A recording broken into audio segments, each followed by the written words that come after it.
चंद्रमा पर चंद्रयान 3 शान से सॉफ्ट लैंडिंग का काम शुरू कर चुका है। दुनिया भर में भारत की कामयाबी पर बधाइयों का तांता लगा हुआ है और इस बीच चंद्रयान 3 को लेकर बड़ी खबर यह है कि लैंडर से रोवर प्रज्ञान बाहर आ गया है। प्रज्ञान अब चांद पर चहलकदमी कर रहा है। इसरो ने ट्वीट कर जानकारी दी है। चांद की तस्वीरें प्रज्ञान रोवर ले रहा है। हालांकि दुनिया में भारत का डंका बज चुका है। चारों तरफ इसरो की जयकार हो रही है और चांद पर शान से तिरंगा लहरा रहा है। चांद की सतह पर भारत के फुटप्रिंट देखे जा रहे हैं। रोवर चांद पर चहलकदमी करते हुए अपने साथ इसरो और अशोक स्तंभ के फुटप्रिंट छोड़ता जा रहा है। सॉफ्ट लैंडिंग के बाद रोवर चांद पर उतर चुका है और वही लैंडर में लगे पेलोड्स चांद पर भूकंप की स्थिति का अध्ययन कर रहे हैं। हालांकि चांद की मिट्टी के गुणों की भी जानकारी जुटाई जा रही है। आपको बता दें, चांद के दक्षिणी ध्रुव पर ऐतिहासिक सॉफ्ट लैंडिंग के बाद प्रज्ञान रोवर लैंडर से बाहर तो आ चुका है और रोवर लैंडर के रैंप से 1 सेंटीमीटर प्रति सेकंड की स्पीड से धीरे धीरे चांद पर उतरा। इसरो के मुताबिक 6 पहियों वाला रोवर मून वॉक कर रहा है। विक्रम और प्रज्ञान एक दूसरे की तस्वीरें भी ले रहे हैं। रोवर चांद की सतह की तस्वीरें लेकर लैंडर को पास कर रहा है और विक्रम लैंडर रोवर से मिली तस्वीरों और जानकारियों को इसरो कमांड सेंटर तक पहुंचा रहा है। आपको बता दें, एक लूनर डे यानी धरती के 14 दिन तक रोवर इसी तरीके से चांद पर चहलकदमी करता रहेगा।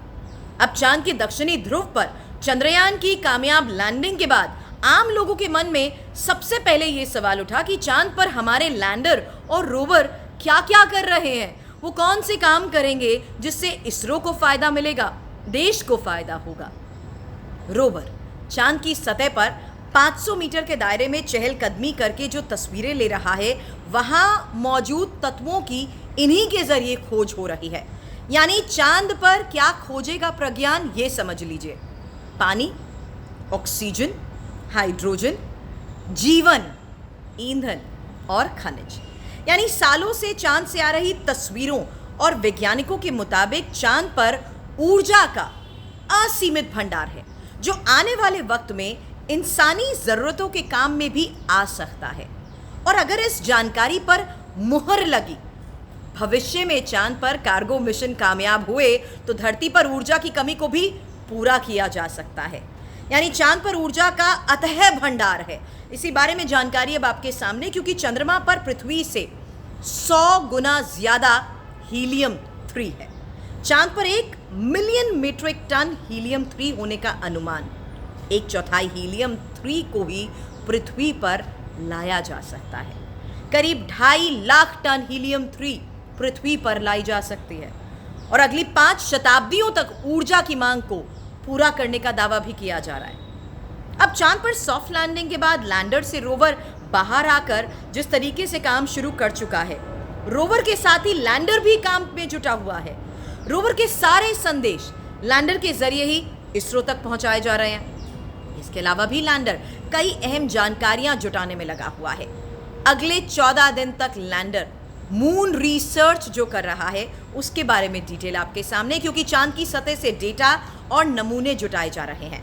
चांद पर भूकंप की स्थिति का भी अध्ययन किया जा रहा है। विक्रम में लगे 3 पेलोड चांद की मिट्टी के गुणों की जांच करेंगे, जिससे यह पता लगेगा कि चांद रहने लायक है या नहीं। हालांकि चंद्रमा पर चंद्रयान 3 की लैंडिंग के मायने भी यहां आपको बता देते हैं। इसका भारत को किस तरीके से फायदा होने वाला है, दुनिया की आखिर इस मिशन पर नजर क्यों रही है, दुनिया पर इसका क्या असर होगा, ये भी आपको बता देते हैं। क्योंकि मायनों के लिहाज से अगर बात करेंगे तो अंतरिक्ष विज्ञान विकास की क्षमता जाहिर सी बात है बढ़ेगी और ब्रह्मांड के रहस्य जानने में भी जाहिर सी बात है इस मिशन के जरिए और मदद मिलेगी। हालांकि स्वदेशी उपकरणों की स्वीकार्यता भी बढ़ रही है और एआई टेक्निक का दम भी नजर आ रहा है। हालांकि दुनिया में भारतीय वैज्ञानिकों का डंका तो बज चुका है। यही वजह है कि इस मिशन की कामयाबी के बाद दुनिया भर की स्पेस एजेंसीज की तरफ से भारत को शुभकामनाएं भी दी गई है और उनके साथ सहयोग की बात भी कही गई है। लेकिन चांद के साउथ पोल पर उतरते ही बड़ी कामयाबी के बाद इसरो का अगला टारगेट क्या है, ये भी हम आपको बता देते हैं। क्योंकि इसरो अब किस मिशन पर काम कर रहा है, ये इंफॉर्मेशन आपके सामने। आपको हम बता रहे हैं उन फ्यूचर प्लान्स के बारे में जहां चंद्रयान 3 के बाद इसरो के मिशन अब आगे जुटे हुए हैं।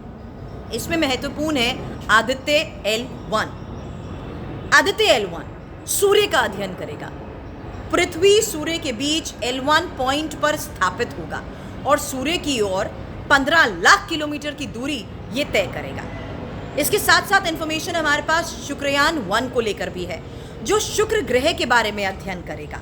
ऑर्बिटर मिशन होगा शुक्रयान 1। साथ ही खबर निस्सार को लेकर भी है। निस्सार यानी इसरो और नासा ने मिलकर जिस तरीके से इसे तैयार किया है, 12 दिन में दुनिया की परिक्रमा को लेकर यह मिशन बहुत इंपॉर्टेंट है। पृथ्वी में बदलाव की जानकारी इसके जरिए मिल पाएगी। साथ ही एक्सपोसैट को लेकर भी इंफॉर्मेशन है, जो दुनिया का दूसरी ध्रुवीय मिशन है। खगोलीय एक्सरे स्रोत का ये अध्ययन करेगा। गगनयान को लेकर भी जानकारी है, जो इसरो का अंतरिक्ष मानव मिशन है। एयरफोर्स के 4 पायलट की पहचान और इंसानों से पहले महिला रोबोट को अंतरिक्ष में भेजने का ये महत्वपूर्ण प्लान है।